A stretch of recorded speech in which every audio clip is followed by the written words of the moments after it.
পাবনার ঈশ্বরদীর মোলাঝুলিতে রূপবান ফুলে ভরে গেছে বিস্তীর্ণ শিমের মাঠ। যেদিকে তাকানো যায় শুধু শিমের ফুলের দৃশ্যই চোখে পড়ে। এর মধ্যে শিমের নতুন জাত রূপবান বাজারে আসতে শুরু করেছে। ফুল বাছাই আর গাছের পরিচর্যায় মহাব্যস্ত ঈশ্বরদীর শিম চাষিরা। ঈশ্বরদী প্রতিনিধি ফারুক হোসেন টুটুলের প্রতিবেদনে দেখুন বিস্তারিত। শিম শীতকালীন সবজি হলেও আগাম জাতের শিম চাষ ও তা থেকে ফলন প্রাপ্তি শুরু হয়েছে ঈশ্বরদীতে। তাই দেশের প্রধান শিম উৎপাদনকারী এলাকা হিসেবে পরিচিত ঈশ্বরদীতে এখন চলছে শিম জাতের জোর প্রস্তুতি। ঈশ্বরদী উপজেলার শিম চাষের জন্য উপযোগী এলাকাগুলো হলো ফরিদপুর, আটঘরিয়া, শেখপাড়া, রামনাথপুর, রাজাপুর, হাজারীপাড়া, পতিরাজপুর, বাঘহাছলা, সরাইকান্দি সহ প্রায় 25 গ্রামের শতকরা 90% মানুষ এখন শিম চাষের সাথে জড়িত হয়ে পড়েছে। শিম চাষকে কেন্দ্র করে ঈশ্বরদীর মোলাঝুলিতে গড়ে উঠেছে বিশাল বাজার ও সমিতি।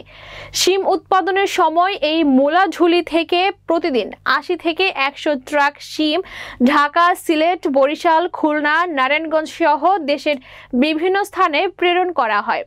এর মধ্যে কিছু আগাম জাতের লাগানো রূপবান, অটো ও সাদা জাতের শিম বাজারে আসতে শুরু করেছে।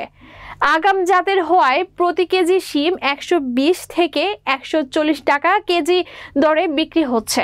বাঘহাছলা গ্রামের শিম চাষি ওয়াসিম হোসেন বলেন, আমি প্রায় 2 বিঘা জমিতে শিম চাষ করেছি। গাছে ফুল এসেছে অনেক, আশা করি অনেক ভালো শিম হবে। ঈশ্বরদী উপজেলা কৃষি কর্মকর্তা মিতারানী সরকার জানান, কৃষকরা এখন মাচা ও ফুল বাছাইয়ের কাজে ব্যস্ত রয়েছে। আগাম জাতের কিছু নতুন শিম বাজারে আসতে শুরু করেছে। কৃষকরা দামও পাচ্ছে ভালো। কৃষি বিভাগ শিম চাষিদের সার্বিক সহযোগিতা করছে বলে জানান তিনি। গত বছরের চেয়ে এই বছর ফলন ভালো হবে বলেও আশাবাদ ব্যক্ত করেন তিনি। প্রতি জমিতেই কম আর বেশি দেখা যাচ্ছে। সিমও কিছু কিছু বেচা হচ্ছে, যার কেজি 130-40 টাকা বাজার দর হচ্ছে।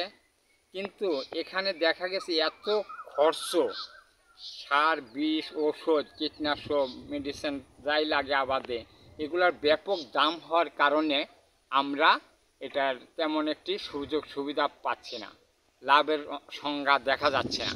কিন্তু সমাচার যে সরকার সবজির দিকে ভালো নজর দেয়, হাটে বাজারে নজর দেয় দাম কমানো, কিন্তু আমাদের কৃষককে স্বল্প মূল্যে এই সার, বীজগুলি যদি, কীটনাশকগুলি, এগুলি যদি স্বল্প মূল্যে সরকার বিতরণ করে, তাহলে আমাদের এই কৃষকগুলি, অবহেলিত এই কৃষকগুলি 68,000 গ্রামের, এদের প্রতি যদি সরকার একটু নজর দেয়, তাহলে কিন্তু আমরা সবজিতে ভালো বাম্পার ফলন দেখাতে পারি। বাজারের ব্যাপক চাহিদা হতে পারে, আমদানি হতে পারে, তাতে চাহিদাও বেড়ে যেতে পারে এবং বিদেশে রপ্তানি করে বৈদেশিক মুদ্রাও অর্জন করা সম্ভব।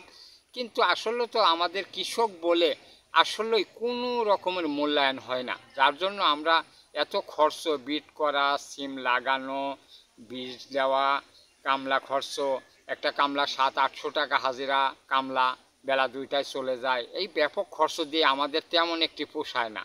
ওই কোনো রকম দিন যায়, রাত ফর্সা হয়, এই রকম অবস্থায় আছি। কিন্তু সরকার আমাদের দিকে যদি একটু সুনজর দেয়, তাহলে অবশ্যই আমরা এই বাংলাদেশের সিম নতুন ফুল সব আসতেছে।